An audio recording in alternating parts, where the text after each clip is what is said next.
Hello everyone, welcome to VR Verdict, episode 83.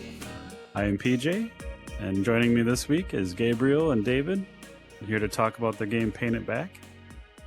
How's it going, guys? Hey everyone, nice to meet you. Good morning. Hey. We have Dan from Playtest VR in the audience. Hey Dan. Come Hello. on up. Hello. Don't be shy. Hey guys. Hi. Hey. So I've played your game. I'll let you guys do the introduction. It's a very specific game, so I'll let you guys do. I don't want to mess it up. Well, where should we start? It's kind of complicated to just get it together in a few sentences, but Paint It Back is a post-apocalyptic game. So you are in this world after the end, but it's not really just a typical post-apocalyptic world, because also the colors are gone. So the main mission of the player is to actually get the colors back. But while you are getting the colors back and investigating what really happened to the world, you will find several personal connections and your role in the.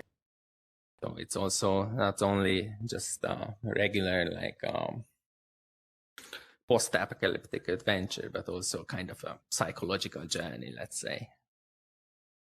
It's pretty heavily story-based, a lot of dialogues, a few mini-games, exploration. So yeah, well, not your typical VR game, I guess. Yeah, there's definitely a good mix of exploration, dialogue. There's cutscenes, and there's also like quizzes and things going on. How long is there are a the few actual mini story? games, yeah. Sorry, we had some issues hearing the last question. Can you please repeat it? I was curious, like, how long is the estimated playtime of the actual story? Well, it really depends on your playstyle, so you can skip the conversations. So in case you skip the conversations and you know exactly what to do, then, well, it can be done pretty quickly, I guess, like in 3 to 4 hours, but, well, you're pretty much losing the game, so I wouldn't really recommend doing that. So if you're properly listening to the story, the conversations, the dialogue, try to explore the world itself, then I think it's well over 10 hours. Nice. That's quite a lengthy VR game, so that's pretty neat. Yeah, well, we wanted to tell a proper story, actually. So, and, well, if you want to tell a proper story, then you need all the dialogues and all the little details, all those.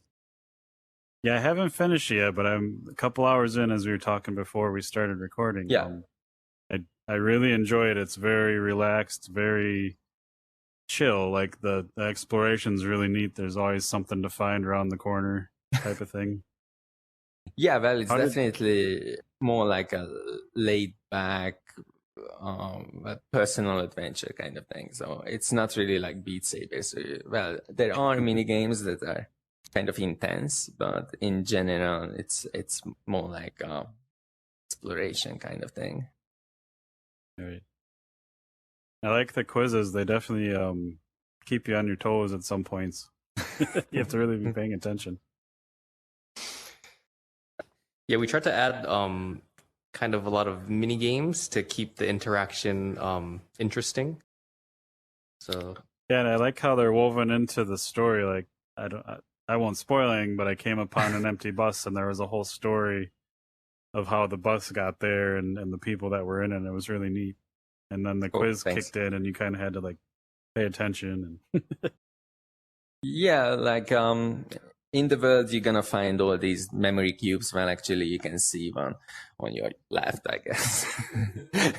So these memory cubes, they contain the memories of the people just like right before the apocalypse. So, for example, the one that you mentioned, there is a memory cube in the tunnel, and then inside the tunnel, you will learn like there was an accident, a fire, and stuff like that, and and you get the memories out from the memory cube, and you're gonna need to understand and learn this little mini story in order to complete the quiz. But we have like all the other mini games as well, and those are all connected to the world of Painted Back and all the individuals. And I don't want to spoil anything, but later you will also learn that all these individuals are somehow connected to the main character.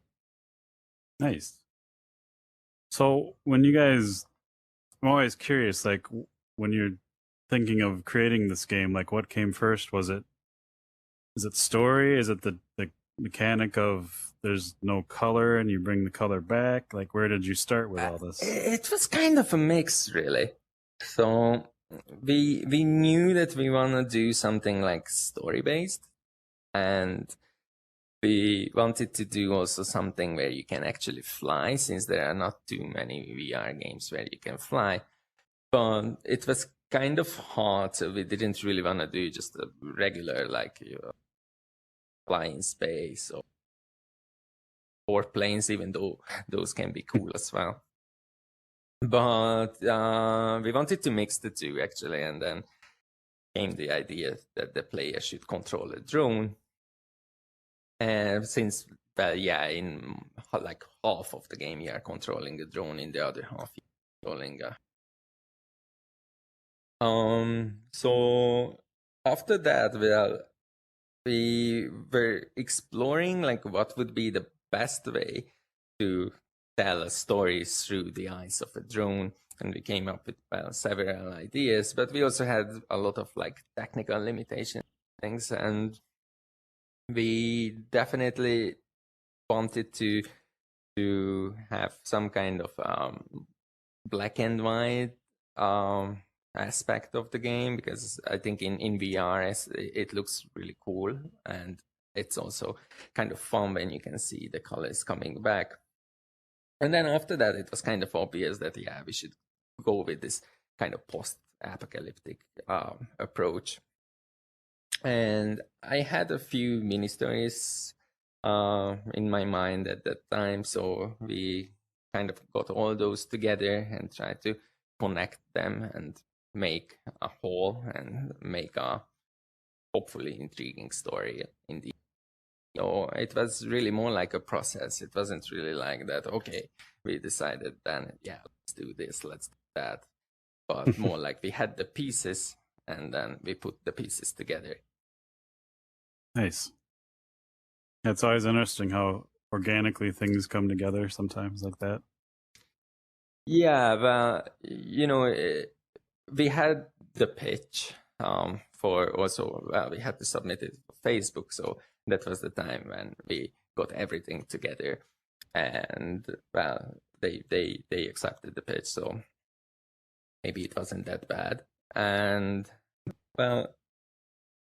of course, at the time, we had a lot of cool ideas. For example, we made a whole like kind of living, breathing sci-fi city as well. But for example, we had to cut a lot of things as well. So, for example, that sci-fi city, I know it's sad, but it's gone simply because of technical limitations. So we just couldn't make it run on the.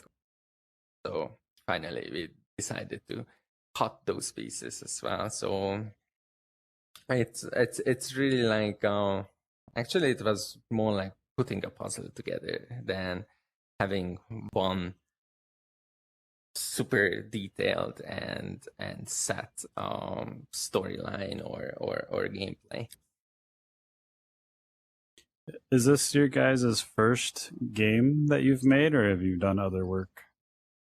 We've done a few like mobile games. For example, we made a mobile game where you can like explore Tokyo in 3D, like a Pokemon Go style if you are in Tokyo. But we wanted to make it for the Olympics actually, but things didn't go too well.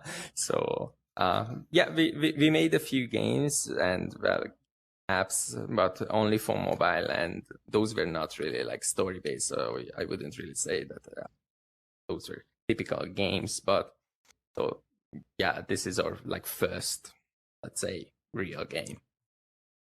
I was just curious if, since you worked in mobile, was it easy to program and develop for the Quest, or do you guys find it kind of limiting and kind of frustrating when PC VR is kind of right here, but the Quest is what's hot? So. Well, it it is pretty challenging to make anything good looking on the Quest. So I would say, like, with all those modern, recent mobile devices, it's definitely easy to do. I must have missed that last part. What was that? Sorry, I just said that with all the like modern mobile devices, like the newer iPhones or Android devices, it's definitely easier to develop for mobile then. So well, not to mention testing and things like that. So well, on mobile, if you are just using the Unity editor and profiler, you're gonna have a pretty clear picture how it's going to perform on the device itself. But with the Quest, you never know. So Sure. you really need to test everything twice. So and well, you also have other issues. Some shaders are not working in VR. Do textures, so there are a lot of aspects that you careful of. Most of those aspects are actually not that significant when you are just developing a regular mobile game. So, well, overall, I would say definitely it's easier to develop for mobile. And you do have the game on Steam VR, correct? No, we don't have it yet, but we are planning to make it. So. Okay, I was curious. I didn't know if it was out yet or not. Well, first of all, our main goal is to get it on the Oculus Store. And once it's on the store, then we would like to port it, to PC as well. Just and then since everything right now is designed for the Quest, I think we'll have to make a lot of modifications, especially like upgrading the graphics. Since, well, this low poly style, personally, I really like it. But if you compare it to like the AAA, well, of course, we are not going to reach AAA level, I guess. But if you're comparing it to the better looking PC VR games, then still you can feel the difference. So if you want to put it on Steam, then I think we really need to improve a lot on the visuals. So it will take a bit of time. Do you have a timetable from once it hits like the Oculus Store for Quest?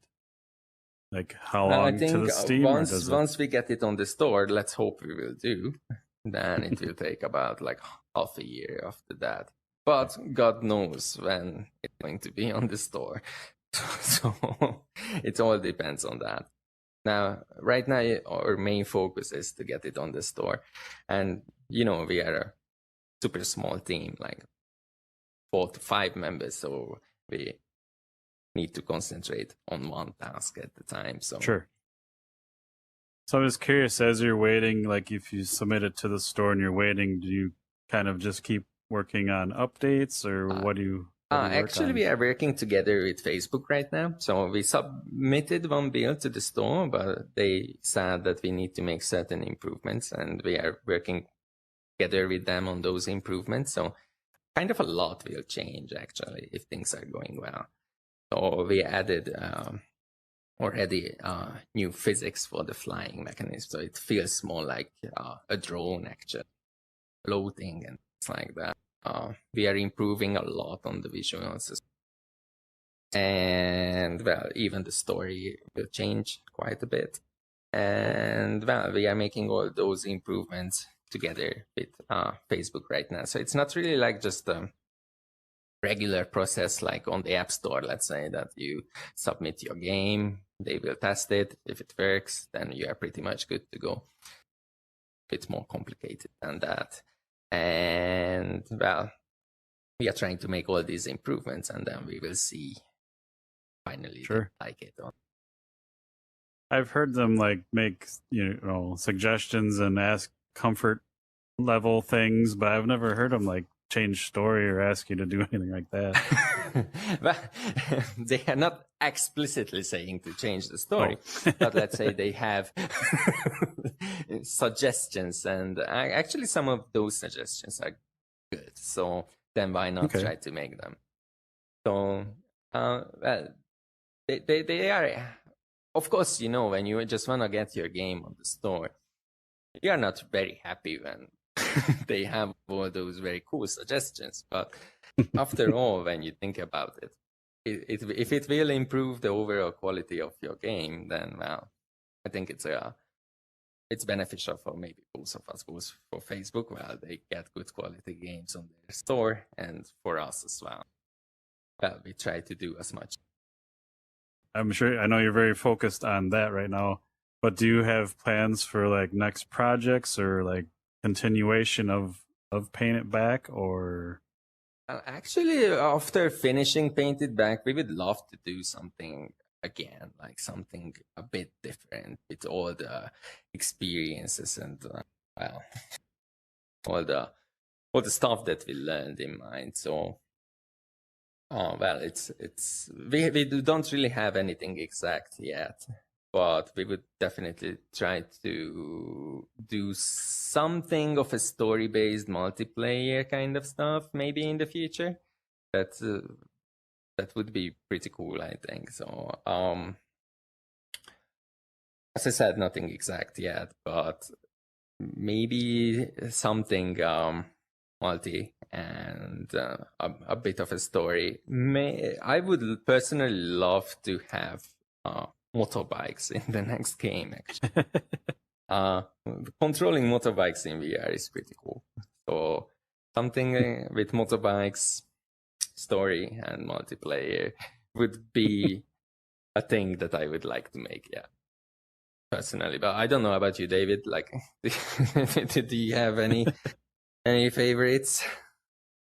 I think like anything that uses, I guess like the immersion in VR, whether it's like flying or you can swing from ropes or you can throw a ball and it'll color a certain area.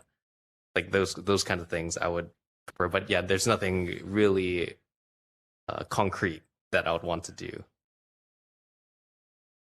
Playing Road Rash in VR and kicking my brother off a motorcycle does sound pretty cool. Well, and also, I must admit, this kind of Beat Saber games, these rhythm-based games, are working very well. So if we could also add that to the mix, that would be something pretty interesting, I think. Dan, since you're in the audience, have you played Paint It Back? No, I haven't. Is it on the store at all, or? Right now, it's on SideQuest. So we also have a free demo. It's like the first section of the game. And well, we have the full game on SideQuest as well. I see. I'll check it out after this. Yeah, I was unaware of it, but it looks very, very cool. It's very different to most games that I've seen, actually. Yeah, it's we tried to make it pretty different. So that was one of the main goals, to make it very different. So I was going to ask you actually, what inspired you to make this? Was there like certain games on the VR or on the Xbox or something, or was it a different art style that you've seen in different media that really inspired you to go this route?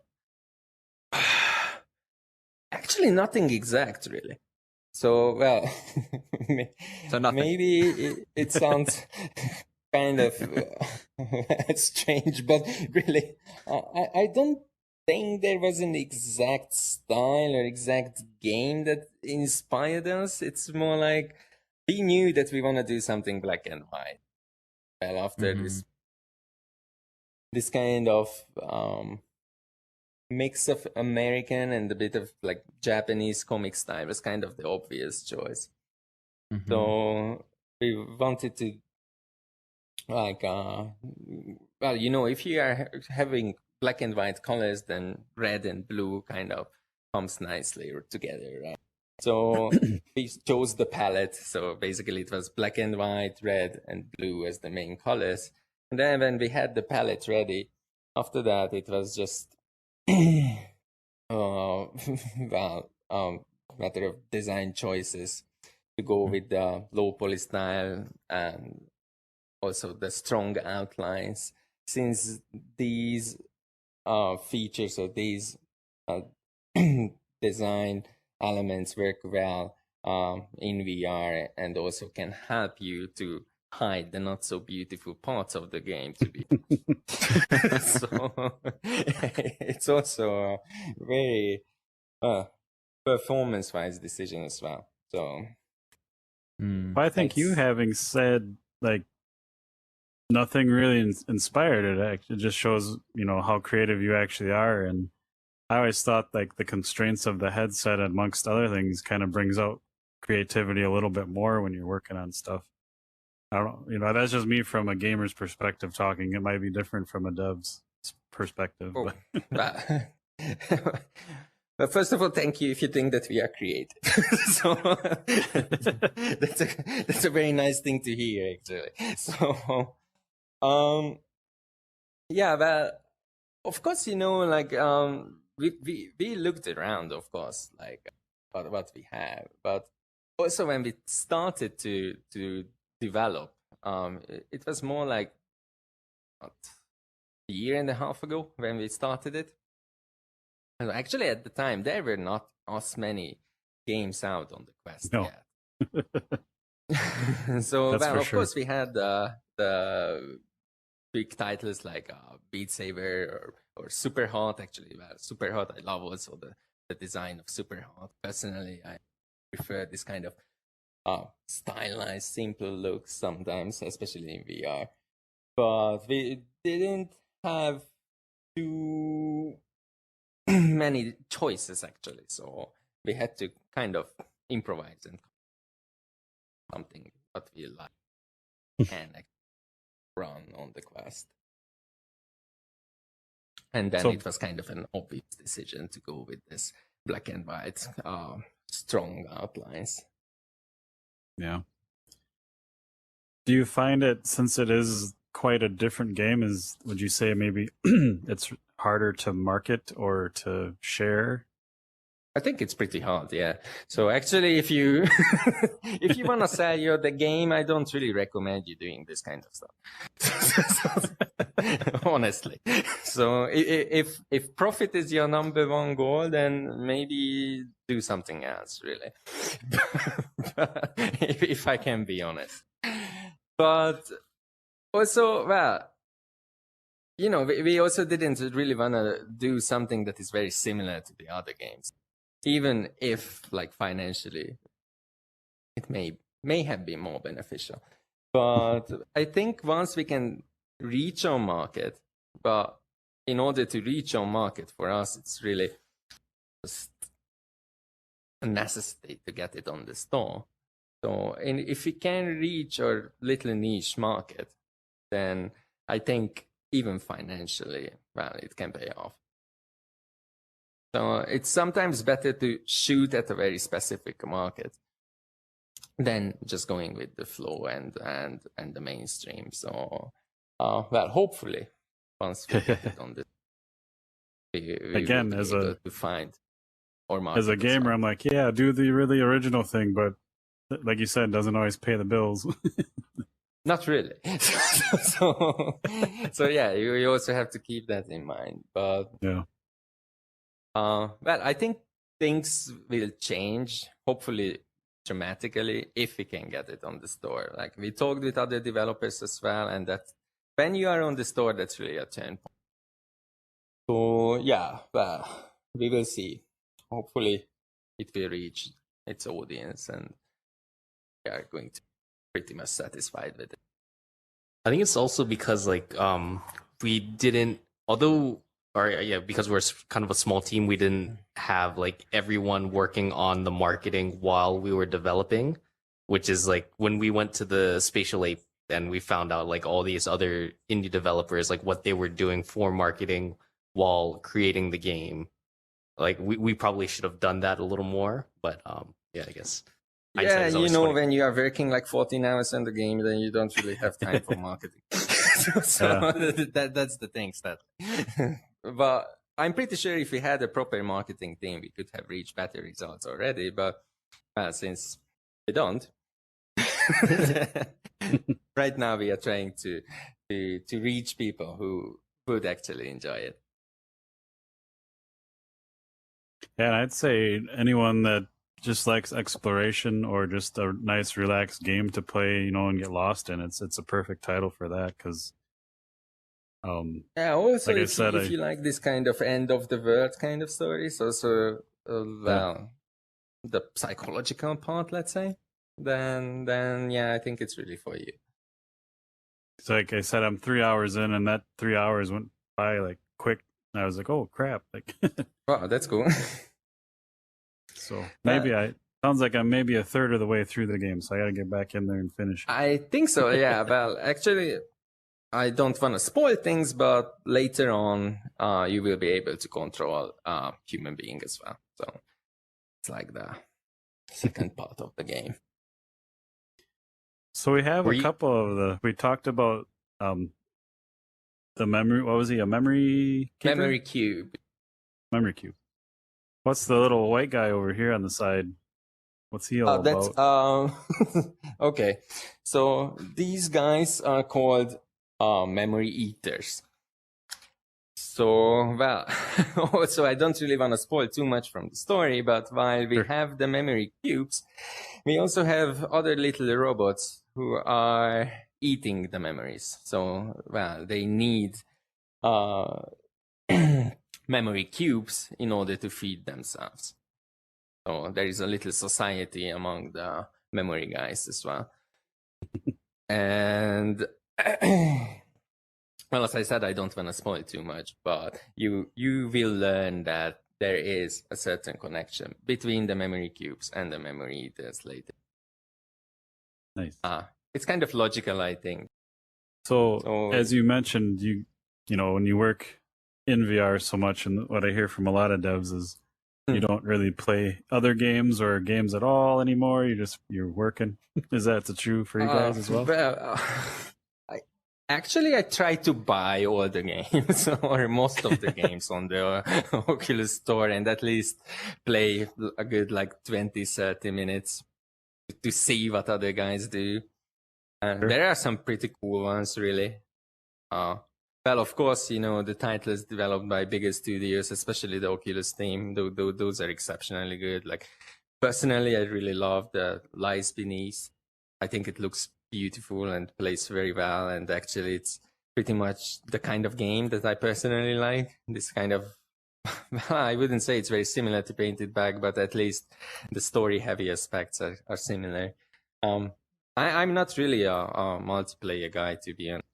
I'm more story-focused. I love very typical, story-heavy games like, I don't know, Metal Gear Solid, Final Fantasy, things like that.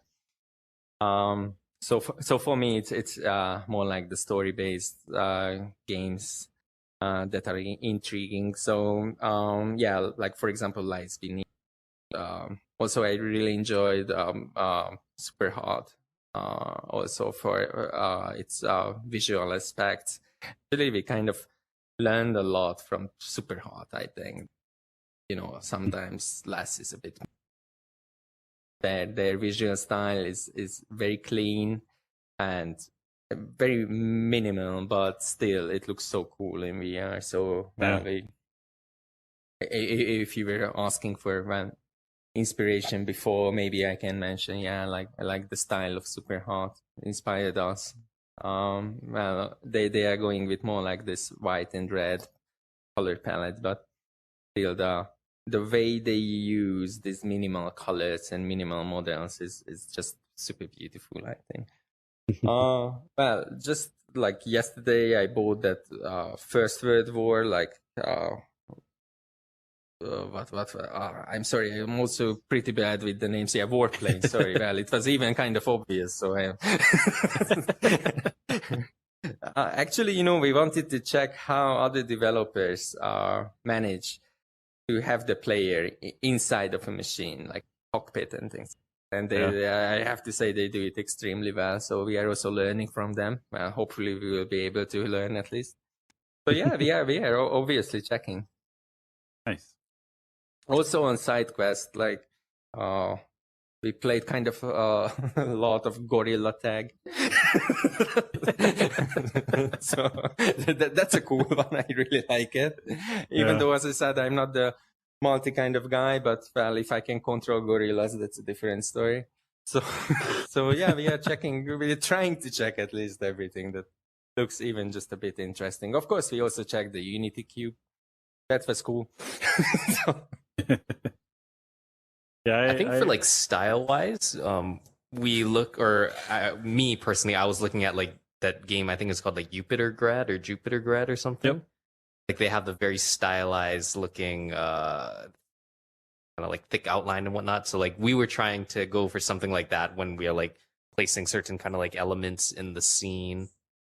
I think that and maybe like Swarm. But Jupiter Grad came out like a year after we started developing it. So, well, as an inspiration, it's kind of hard to say that they were the main source for inspiration, but definitely the more like the way they use outlines. That's really nice.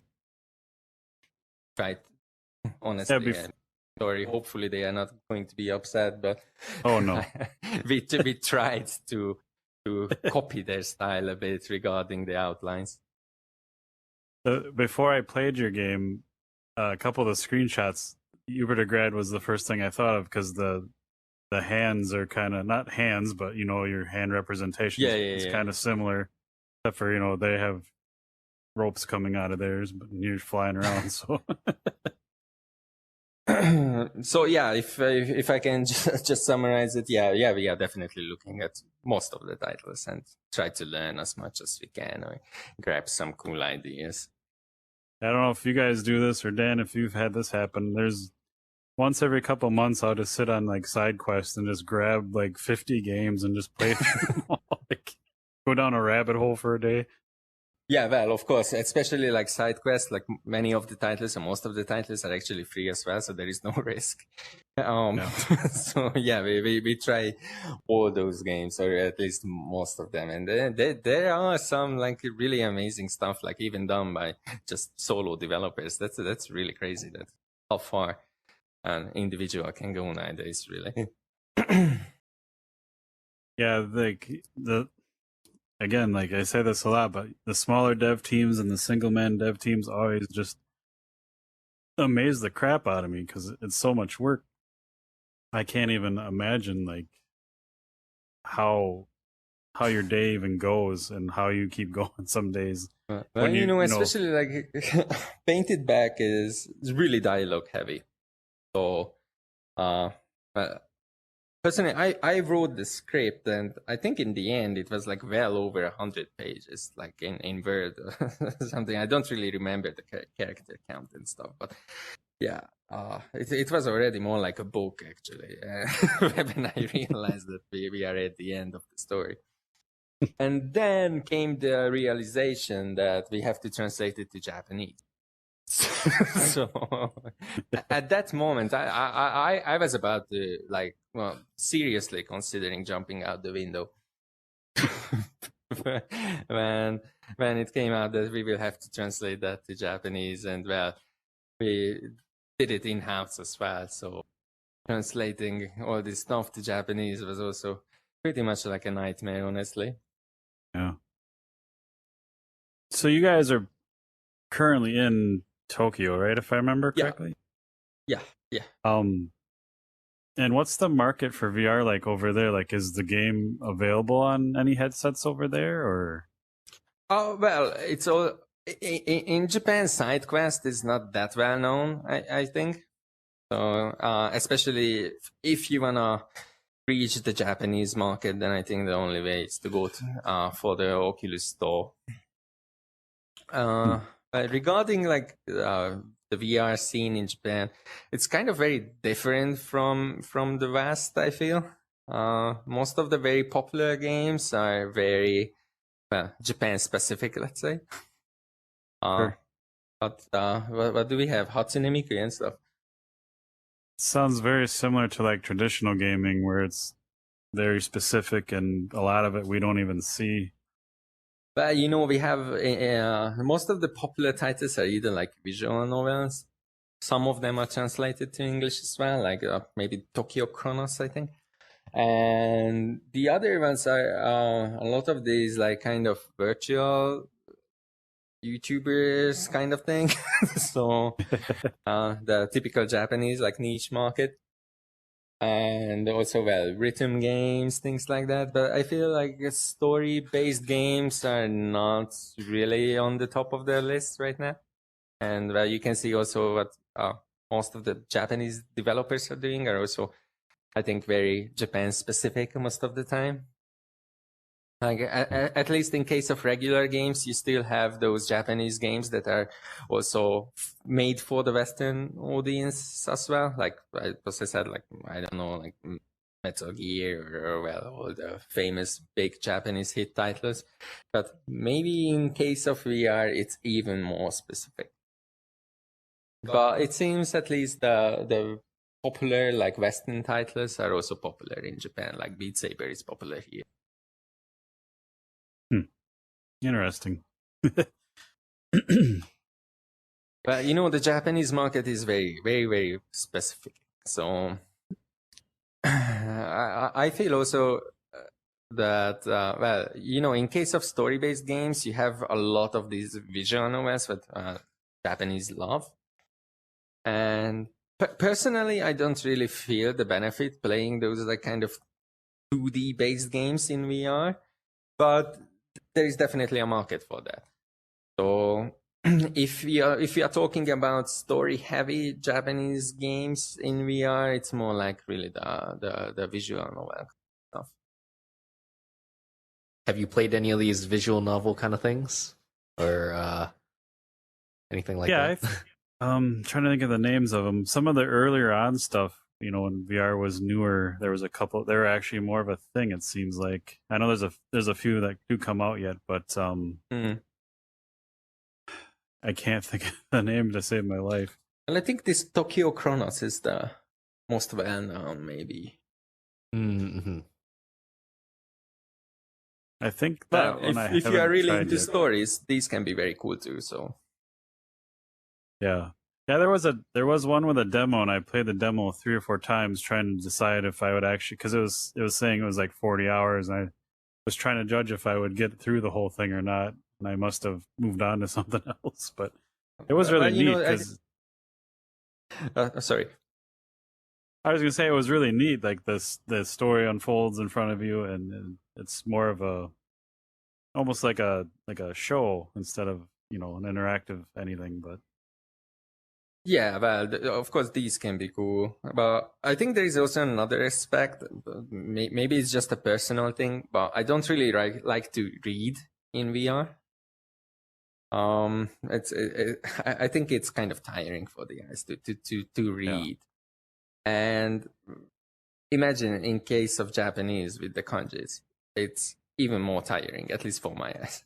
So if you are planning to add Japanese subtitles, for example, for your game, you're gonna run into a lot of technical issues as well. But let's forget about these. But you just need to be very careful with the design that these kanjis need to be readable, actually. So in case of typical like games in English or basically any European languages, you don't really have to be careful that much, at least with the design of your fonts and things.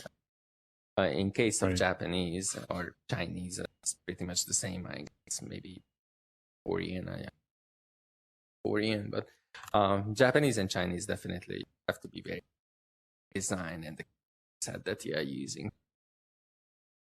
It's interesting that you say reading in VR, because maybe when I did, because I'm pretty sure it was Tokyo Chronos I played the demo of, and when I watch anime, I always have subtitles because I'm old school and I like the Japanese voices.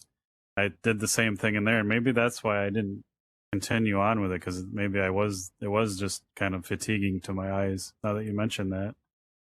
Yeah, I think it's definitely possible. That was also a huge challenge for us, since, as I said, we are a very small team with a very limited budget, to be honest, to what to do with the voices. Because, well, we have the option as the subtitles to turn those on or off and things like that. But we didn't want to go with this just static noises for the robots and things like that. Have some kind of voice acting. But, well, we didn't really have the budget, honestly, to have proper actors. So we decided, since, well, it's also not really a spoiler, as you will see it in the very beginning of the game, the only, well, let's say, person who is talking isn't. So we decided to go with this computer, since, well, the main source of information in the game is also an AI. We found that it could actually fit the style. So yeah, we finally decided to go in that direction. But I think in case of VR games, especially if you have a lot of dialogues, kind of really necessary to have some kind of a voiceover, because I don't think many people wanna read hours and hours in VR. Yeah, I don't even like it in like flat gaming. I always turn subtitles off. I just want to hear it and be part of it, and not read it unless I have to. Yeah, well, actually, our goal would be to have something like in Portal, like the voice acting over there. It was just amazing. So, well, if Painted Back will sell pretty well, then Painted Back 2 will have proper voice actors. But actually, I think you can, like nowadays, you can reach, of course, it's never going to be as good as a real human actor, but you can reach like pretty much acceptable results even with this computer generated audio, especially in case your characters are non-human, robots or AI or whatever.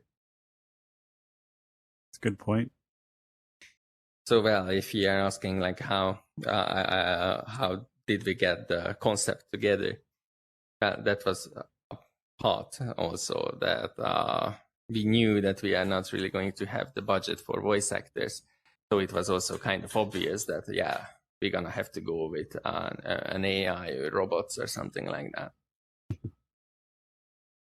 So, well, that's how you put together your story when you are limited by budget and technology.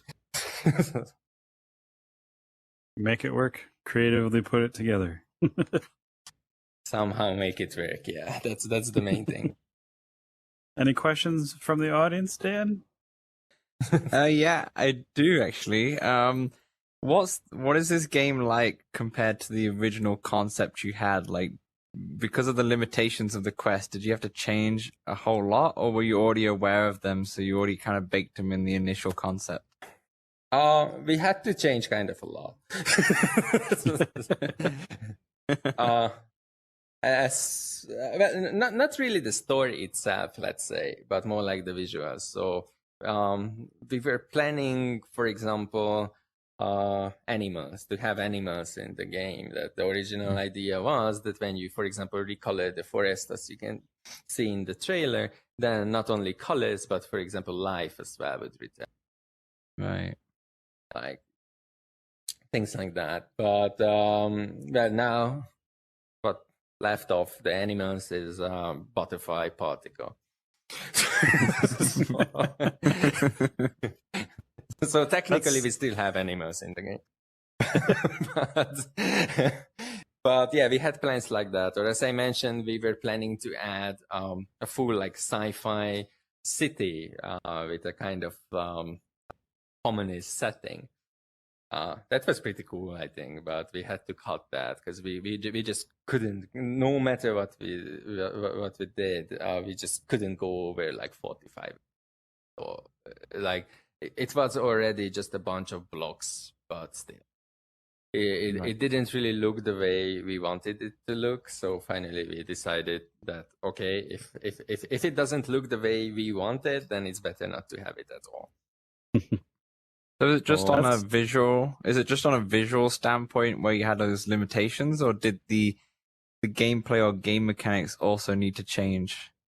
Yes. So actually, for example, the recoloring. The original idea was that, well, in some way you would be able to recolor things in real time.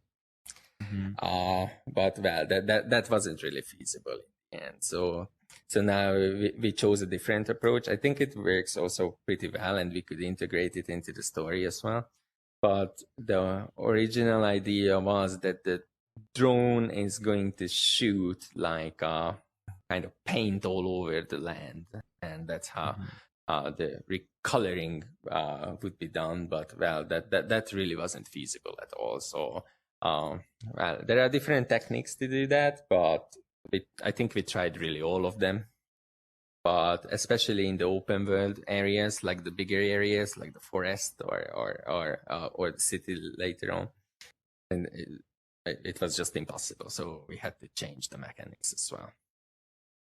Right. And then with the PC version in the future, do you think you'll go more towards your original concept, or do you think you'll keep it the same as the Quest version? Just with Actually, upgraded I think visuals? the gameplay wise, we are going to keep it, since now all the decisions that we made are also influencing the story and all the systems. So now if we just change it back to the original concept, even though like technically on the PC that would be pretty much doable, well, that would change the whole game and change a lot of the story as well. So wise, we're gonna keep it more or less the same as it is now, but like visually,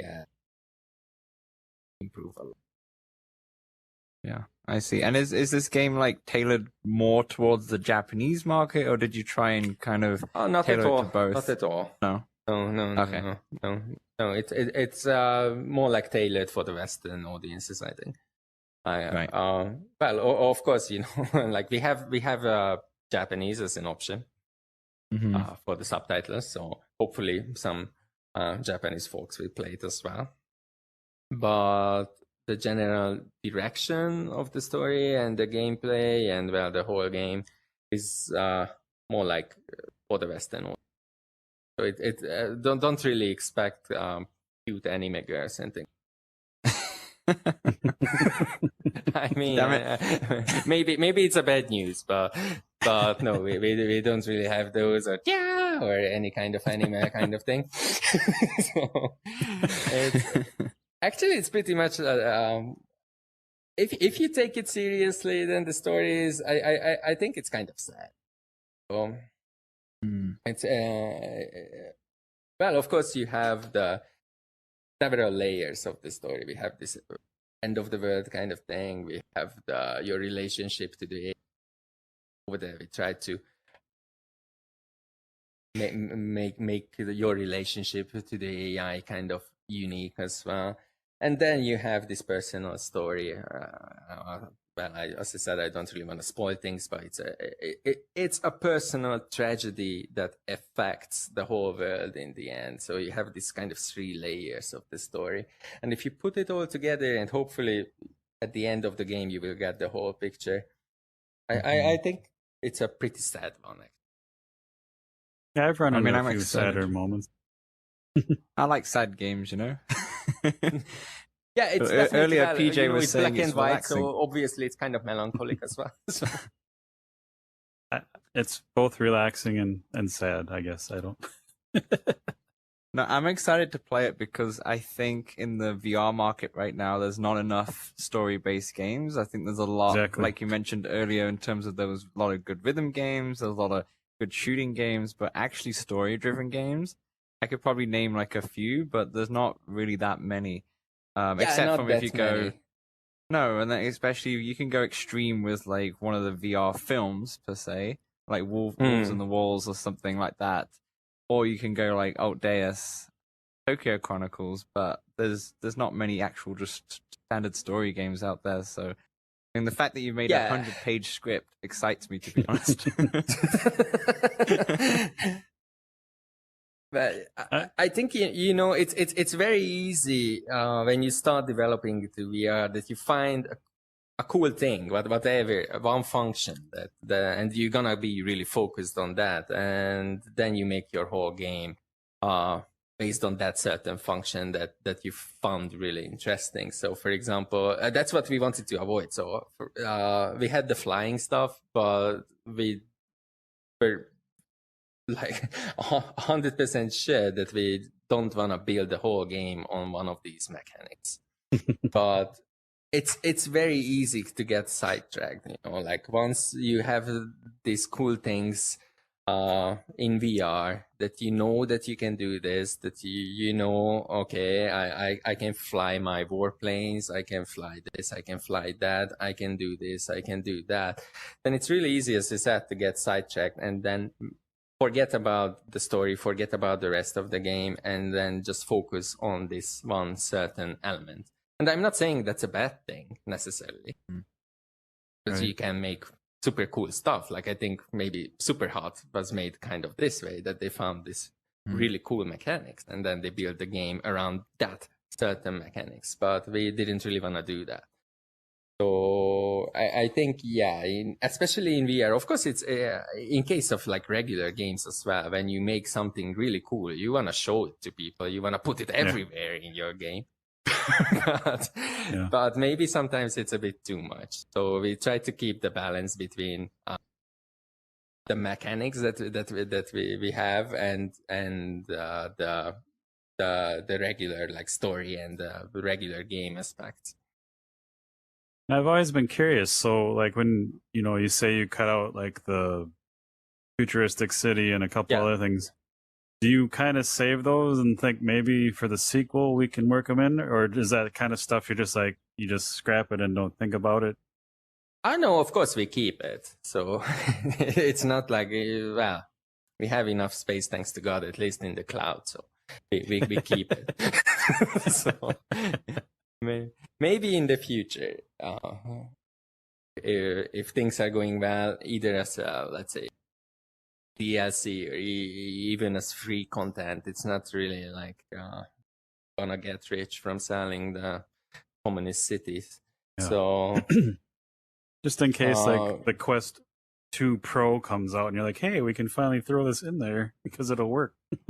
Right, well, yeah. Well, right now it doesn't really matter if the Quest 2 Pro or the Quest 3 or whatever Quest comes out, as long as you have to put your game on the Quest 1 as well. So True. It won't change much.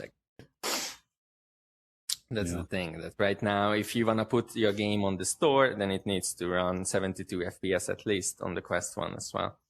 If Facebook in the future would change this policy, then well, I think it would open up not only for us but for other developers as well a lot of opportunity.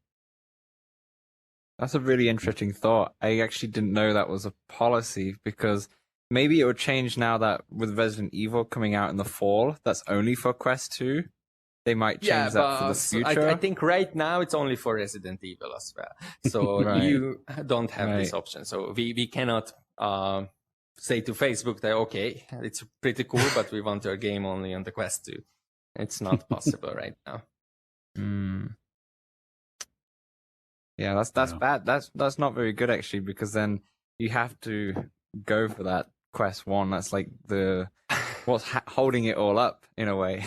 It is, especially like, well, we are going into the technical details, but the biggest issue with the Quest 1 is, well, actually the RAM. There's not much memory. So do you think you can run that on the Quest 2 no problem? Like the sci-fi stuff? Of course, we have to optimize it further, but on the Quest 2, I think it's definitely possible. But on the Quest 1, at least for us, it's impossible.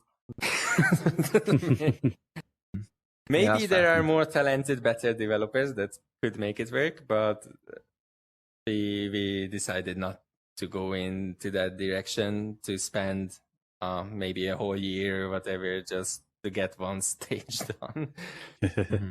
Maybe it can be done, but yeah, definitely for the Quest 2, I think with a bit of work, we could make it run. Well, before we end the episode, is there anything you guys want to stress or share with anyone listening or watching? Like anything we didn't talk about or get to, or Actually, I think we don't really have anything like super specific to say. Just in general, we have a demo as well. The game, even the full game, is just like $10, so it's not that expensive. So if you like story-based games, or if you find this visual or art style interesting, then well, just give it a go. And if you don't like it, we'll refund you or whatever. But at least give it a go. yeah. And anyone listening or watching, I'll have the links to in the show notes and whatnot for the demo and the full game and all that. So all you gotta do is look down and click. Make it easy. And well, actually, either as a review or you can just message us, Twitter, whatever. Anything is really okay. Even an email is fine. If you have any impressions or suggestions or basically really anything, let it be super positive, super negative. Super negative things are very welcome as well. Just it would help us a lot if you could share your opinion with us. So, really, so feedback is always good. Yeah. Our biggest issue, I think, right now is to reach people. Actually, to have audience, to have some kind of a let's say fan base, or at least people that are playing the game, they do complete it, so we have any kind of information about certain aspects of the game, how people like this part, how people like the other part, or maybe they hate the whole thing. That's also fine, but we need to know it. So Sure. if you have any kind of feedback, that's really appreciated. Awesome. Well, guys, I thank you for your time and joining us and sharing your game. Again, for those listening, the game is Paying It Back, available on SideQuest itch if you want that route. Hopefully coming to the Oculus store soon. Yeah. But again, links are in the show notes. But Dave and Gabriel, thanks again for your time. Thanks Dan a lot. from Thank Playtest you. VR, thanks for joining the audience. Thank you. Thank you as well. Yeah. I just want to remind everyone we're recording this live in VR from Spatial Ape, and you can join our audience or the conversation at any time. Just message us.